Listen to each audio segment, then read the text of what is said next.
Mankind. When mankind ventured out into space, we never suspected what was to come. Our first inhabited planet was less than 30 light years away, far closer than we would have thought. The issue with that, everyone was already dead. The entire planet was like that. A perfectly stable world with no issues that we could determine. Yet it seems that the suicide rates were the greatest cause of death among the people. We don't know why, but they apparently had been doing this for some time. Years of study later showed that the reptile-like race had taken nearly 10 times as long as we did to reach the industrial age, and they had not gotten very far beyond that. Time went on, and we soon discovered that this was not an isolated occurrence. Species after species had killed each other and themselves off for one reason or another. Some had died off so early only a few stone monuments marked that they had ever been there. Some had established empires spanning nearly 8 dozen systems. But always, they were all dead, down to the last child. And so we traveled the stars, colonizing the lost homeworlds we found, along with the others. We studied the creatures on many worlds, although none bore intelligent life. In time, we studied the technology of the more advanced dead races, gleaming a scientific secret or two we had missed. It was rather amusing to see the scientific community collectively slap their heads when they see the simple ideas and concepts they had missed. Once, and just once, we found a sentient race still alive. On a planet with 3/4 the gravity of Earth, a planet primarily dominated by jungles bore a race of insect-like scavengers.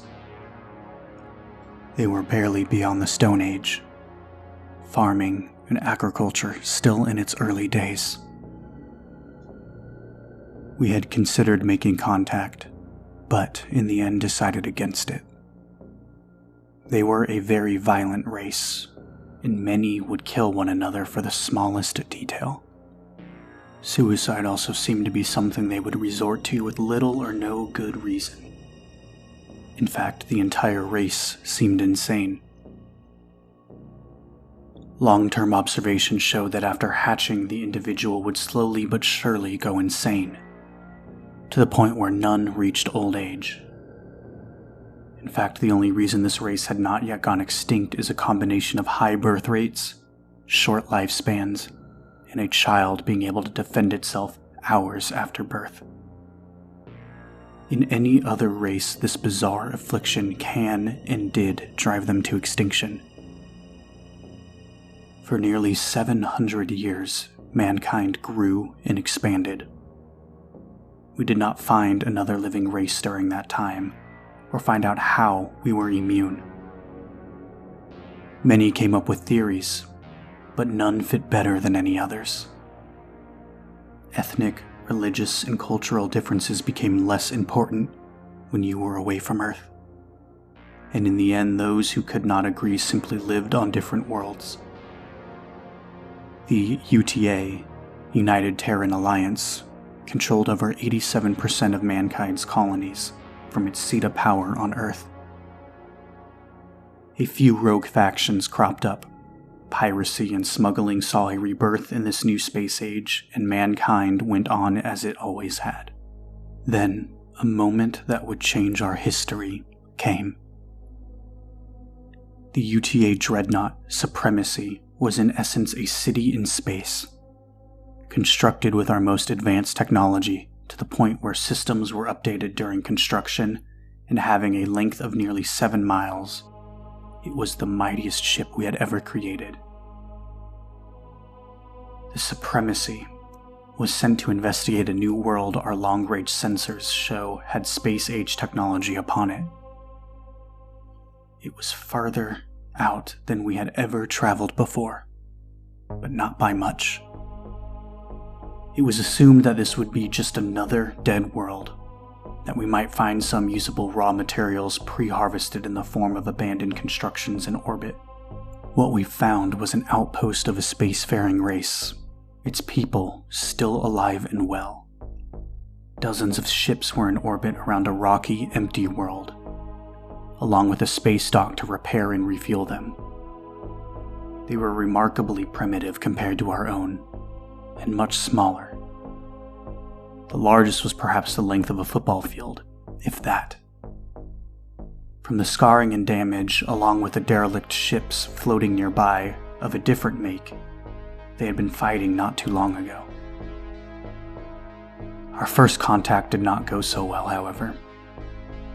We would later piece together what happened, and it went something like this. As soon as what might have at the time been the largest spaceship in the galaxy appeared on top of them, the race, known as the Condor, were sent to the edge of panic. The commander tried to keep a disaster from occurring and ordered his ships not to open fire. Communications on both sides failed. We ourselves had long ago stopped carrying any equipment or training our crew for first encounters. And apparently, the Condor had not had any first contacts of their own in hundreds of years. It also didn't help that our subspace communications were just advanced enough that the garbled words with the poor Condor picked up on their outdated systems sounded horribly sinister and alien even by the wide standards of the galaxy as it now was. One of the Condor gunmen on the closest ship had a panic attack after hearing our garbled transmission. He fired upon the Supremacy, which in a placating gesture had lowered its shields. The shot was able to breach the hull at a single point and cost the lives of 3 crewmen. The captain of Supremacy ordered the shields raised and a warning shot fired. Unlucky for the Condor, the concept of warning shots was alien to them, and they did not stop to ask why the single shot had missed. It was a short fight. The Supremacy blew away a single craft to secure its escape, a sad but necessary tactic. This only hurt our reputation further with what happened later. As we soon discovered, nearly 3% of the galaxy was part of what was known as the Veil of Madness. Any race within this sector of space would slowly but surely go insane. Short jaunts were safe enough, but more than that and permanent damage to the mind would result. We had apparently been sitting in the galactic equivalent of the Bermuda Triangle, and had finally breached its edge. When the Condor realized that both our entrance and escape vectors led directly into the Veil, a panic started. With surprising speed, news spread among their people, and among others of what had happened. The story grew worse with each retelling, especially once it left official military reports. Tales of the titanic black ship that came from beyond the Veil sent out signals in a horrid dark language, obliterated dozens of the Condor's finest warships in seconds for no reason, and then vanished like a ghost, soon spread everywhere. Humanity had become the boogeyman of the universe. Raids from pirate groups further cemented our dock reputation, and in time we came to work with the rule.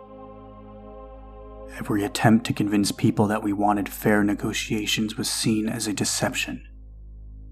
Rather than fight a losing battle, we played to the role given to us.